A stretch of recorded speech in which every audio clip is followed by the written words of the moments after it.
Hello everyone, আজকে আমরা একটা অতীব গুরুত্বপূর্ণ একটি প্রশ্নের সমাধান করব। যে প্রশ্নটা প্রায়শই বিভিন্ন টেস্ট পত্রিকায় টেস্ট পেপারে এসে থাকে।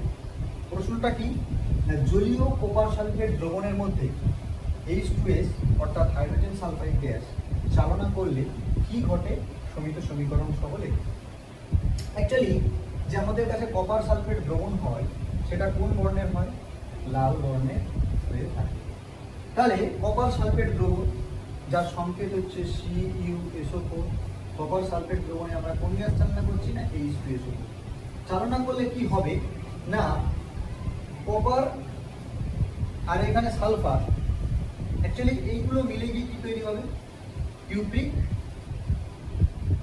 Cupric sulphide. আর কি তৈরি হবে? H2SO4 অর্থাৎ সালফিউরিক অ্যাসিড। এই যে কিউপ্রিক সালফাইড উৎপন্ন হয় এটি কালো বর্ণের হয়,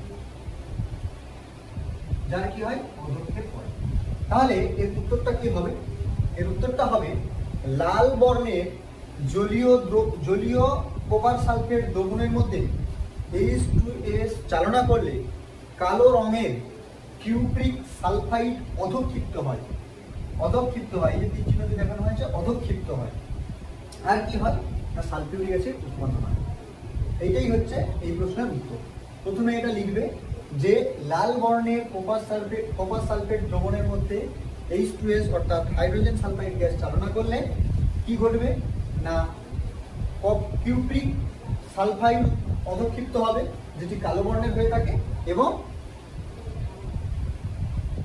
H2SO4 অর্থাৎ সালফিউরিক অ্যাসিড উৎপন্ন হবে। দিয়ে নিচে সমীকরণ বলে CuSO4 প্লাস H2S, সেখান থেকে CuS দিয়ে চিহ্ন দিয়ে নিচে লেখানো অর্থাৎ অবক্ষিপ্ত হচ্ছে plus H2SO4। That's it. Thank you.